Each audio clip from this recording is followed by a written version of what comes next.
Kellogg. I've been here for about 3.5 to 4 years, something like that. I'm the manufacturing engineering manager now. I've done a lot of different stuff here over the time I've been here. Typically on any given day, I fix a lot of stuff for production. You know, people have technical questions or need a program rewritten or guidance on how to do something. So I spend a lot of time doing that. I spend a good deal of time working with our product designers to make their designs manufacturable. So they have great ideas and they really want to make something cool, like, well, you know, you can't do an undercut there or a hole there, or what if we move this here, take some weight out, that sort of thing. Because I know all the manufacturing side of things, not necessarily a whole lot about the kayak fishing side of things as much. They'll do that and they do a good job of it, but just to make it actually makeable. Some stuff I'll do is, you know, improve our processes. So, you know, we cut PVC tube to length, and we might say, well, if we cut an 11-inch piece and a 12-inch piece, why don't we just make everything a 12-inch piece and kind of work that through? Do the product designers okay with that? Is sales and marketing okay with that? You know, is that gonna work well for our customer, you know? And then, yeah, now we've reduced the total number of parts we have to cut, so it works better for manufacturing. Then another thing, big portion is a lot of the equipment around here. So we have, you know, CNC machining centers and injection molding machines, and we build all this tooling. We got a lot of equipment and cool toys that make that stuff. So we'll say, well, we want to do, Luther will come to me and say, we really want to do X. We want to do this new technology. We want bigger molds or a different material or something like that. I'll work with our vendors to kind of spec it out, get a feel for how we could do it, what it would cost, whether or not we have the skills to do it, how we could get those skills if we don't. And then we implement it, buy the piece of equipment. I'll manage getting it hooked up and rigged and, you know, ready to run, hand it over to production. Here's your process. Here's how you turn it on. Here's how you write a program. Here's how you run the thing to make the parts. Before this job, I went to college for like 1.5 years, had a great time, but it didn't suit me well. I didn't, you know, get a degree or anything like that. And it was in physics, wasn't anything to do with manufacturing. Kind of bounced around, worked for my friend's mom, taking care of adults with disabilities. And that was the job I had before this one. So I started in our CNC routing, making BlackPaks. If you bought a BlackPak within the last like 3 years, I either made it, because that's where I started and it was CNC routing, was making the BlackPaks, or, you know, wrote the programs and stuff to make those BlackPaks.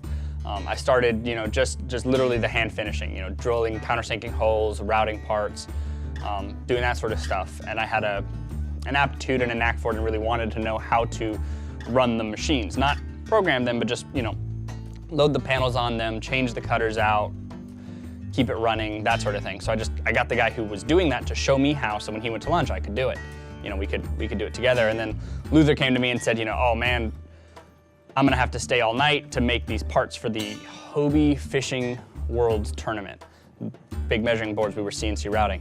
And he's, you know, because no one else knows how to do it. The other guy was out sick or something. I was like, well, I know how to do it, actually. I learned how to do it so that, you know, this sort of thing I could do it, and he let me do it, and we did really well, and it's basically just been that ever since. So I started learning how to program the code about 6 months to a year after I got here. We started making injection mold tooling and doing that. So Luther figured out a little bit and then brought me in to help, and now, you know, we've gone far beyond what we were doing back then, but started figuring out and learning how to do that and just really grown organically within the company to do that.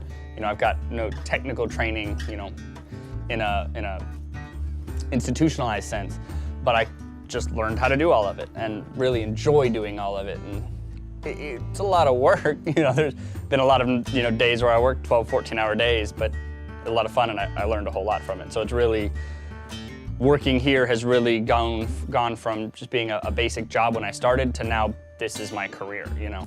If something ever happened, you know, YakAttack, and I chose to leave here for whatever reason, I have a career now, I have a skill set. And it's been really cool and good for me and my family in that regard. So my favorite part of working at YakAttack is probably, it's kind of a mix between the people and technology and the innovation that we do. So, you know, working with Dan Newman, our product designer, Luther, the president, and John, the sales and marketing guy, between the three of them, they always have cool and interesting ideas and stuff we want to do, and how do we, you know, injection mold is a good one. You know, we didn't know how to do that, but Luther's really good about making sure we have all the right equipment to do a really good job. You know, we buy really nice stuff to do it. Dan's always got interesting ideas and stuff he wants to make that really force us to push the envelope and keep doing those interesting things. So we come up with a lot of interesting stuff, and it's always an interesting challenge, and everyone's very easy to work with in that regard. You know, no one's really set in their ways, and it's a constant improvement. You know, Dan will have a good idea, and then I can say, that's cool. What if we added this, because it would make it more manufacturable and add some functionality? And he's super happy. He takes that and runs with it, and then we end up with a, you know, kind of this cycle that we're constantly improving and bouncing ideas. You know, we had the Omega rod holder. That Omega rod holder went through like 16 or 17 iterations of 3D printing and changing and modifications and really getting it dialed in. You know, the lock and load system was the same way. We had a good system, and then we scrapped it because it wasn't good enough, and we had thought of we learned from that to make a better system until we've got something that's really, really quality and really, really cool. And I think customers like that. I was fishing up in Canada. I don't do a whole lot of fishing, but I like to fly fish occasionally. My family's from the Canadian Rockies, so we were fly fishing. I was fly fishing in a tiny little stream in the Canadian Rockies, and a guy comes up and we start talking. He's like, oh, you know, you should try this, because I didn't know what I was doing.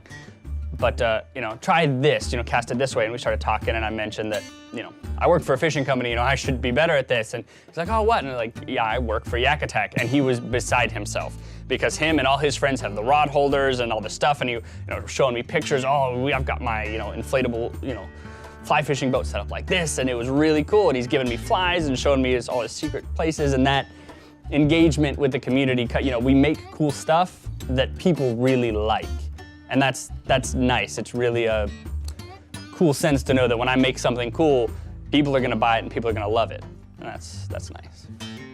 What YakAttack has created and what Luther's created as a manufacturing company that is taking guys like me and just, you know, as hard as you want to work, you can grow as high as you want to, is really cool. And then to be making a product in the US with, you know, US labor, US material, you know, as the best product we can, not, you know, cutting corners literally on anything. You know, we've, like I mentioned with the, you know, the Omega rod holder or the rotating base, I'm sure there was a huge cost in the amount of R&D that went into developing that system, but it's awesome. Like, it really works, and we designed it, we made it, we're gonna keep making it.